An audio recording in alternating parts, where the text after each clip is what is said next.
이사야서 1장에서 3장까지의 말씀을 함께 나누도록 하겠습니다.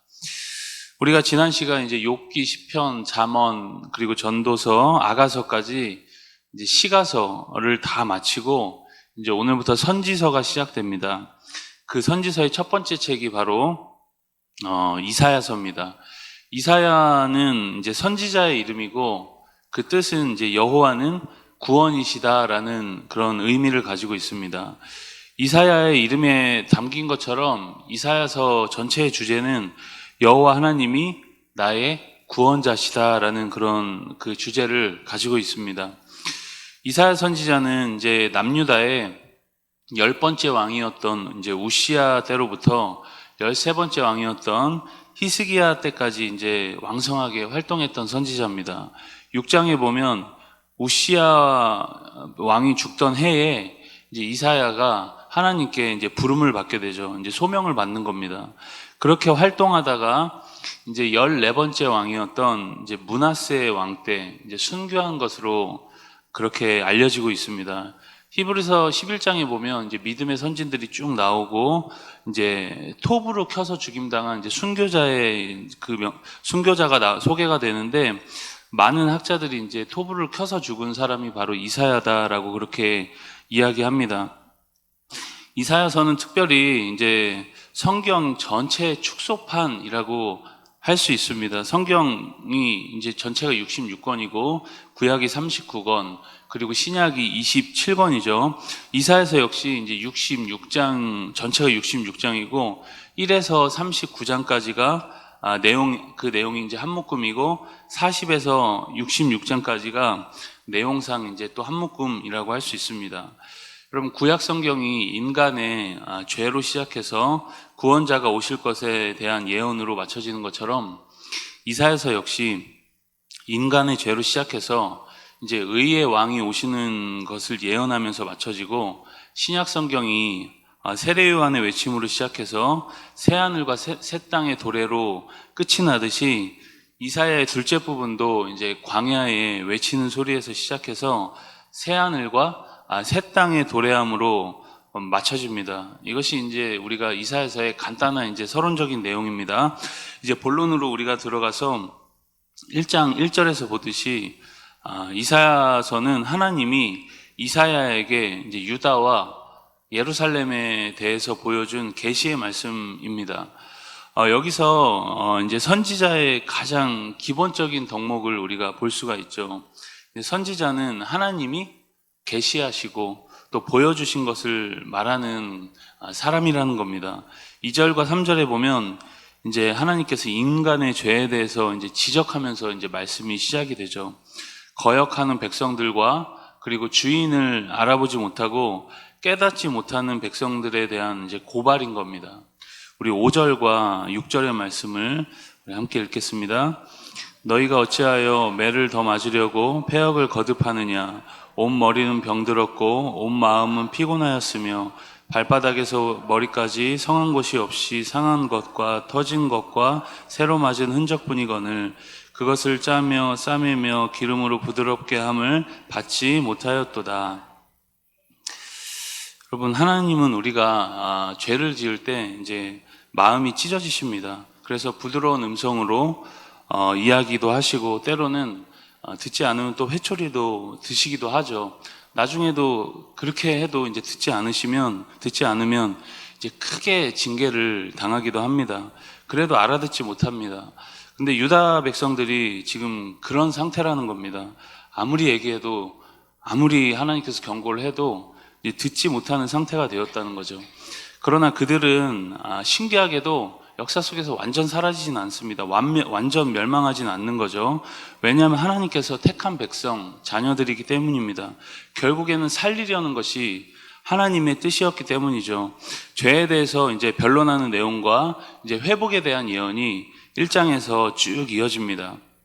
우리 2장으로 가시면 2장은 하나님께서 이스라엘을 향해서 이제 어떤 기대가 있으셨는지를 보여주면서 동시에 이제 그들의 실상을 보여줍니다.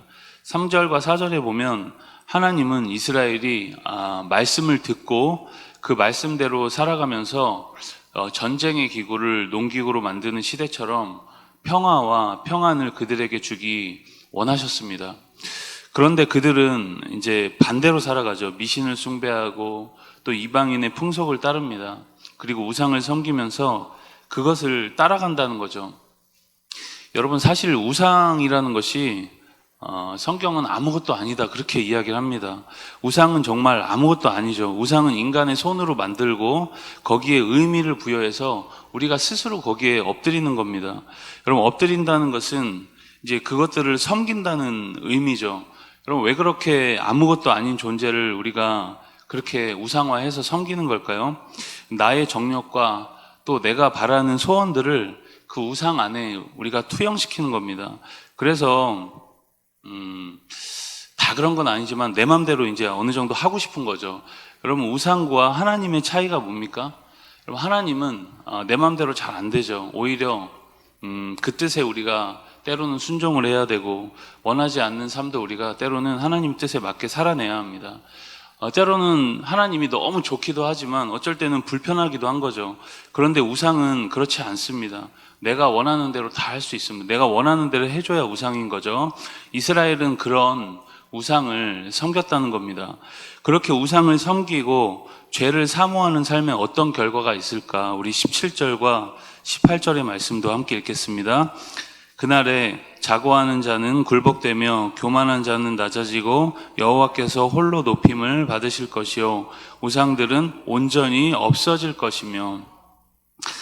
어떻게 된다 그러죠? 우상들은 온전히 없어질 것이다. 여러분, 결국에 남는 건 뭡니까? 하나님을 떠나 죄에 방황했던 시간들에 대한 아픔과 우상을 섬기며 우상에게 배신당했던 그 눈물만이 우리 가운데 남게 된다는 겁니다. 내가 원하는 것을 우상처럼 받들고 거기에다 마음을 우리가 쏟지만 아무 의미 없는 것에 우리가 마음을 쏟았음을 이제 깨닫게 된다는 거죠. 그래서 우리는 의지할 것을 의지해야 합니다. 22절의 말씀처럼 이제 인생을 의지하지 말아야 한다는 거죠. 그럼 무엇을 의지합니까? 하나님을 우리가 의지하라는 겁니다. 우상은 여러분 책임지지 않습니다.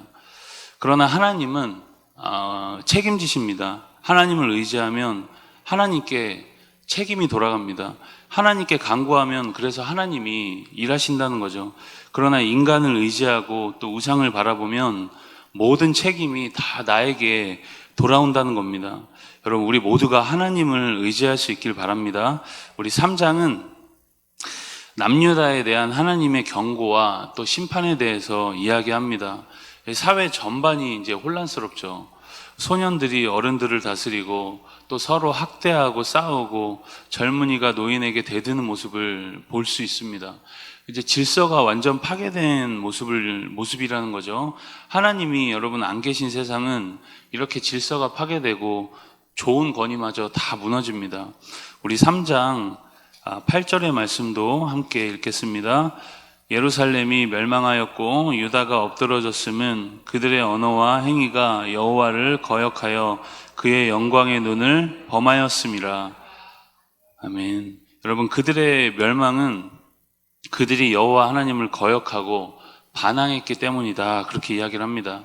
양심의 기능이 마비되고 또 악하게 살아가는 것이 그 삶의 대세가 되었다는 거죠. 가장 큰 문제는 백성의 지도자들입니다. 여기서 말하는 지도자들은 여러분 정치적 지도자가 될 수도 있고 그리고 영적 지도자들이 될 수도 있습니다. 그들이 진실로 백성들을 생각하지 않는다는 겁니다. 사악하고 불경건한 왕들, 그리고 백성들을 도탄에 몰아넣은 자들에 대해서 이제 규탄을 하고 있는 모습입니다. 결국에 이렇게 가다가는 다 멸망한다는 것을 우리가 볼 수 있는 거죠. 우리 13절의 말씀, 마지막으로 13절의 말씀도 함께 읽겠습니다. 여호와께서 변론하러 일어나시며 백성들을 심판하려고 서시도다.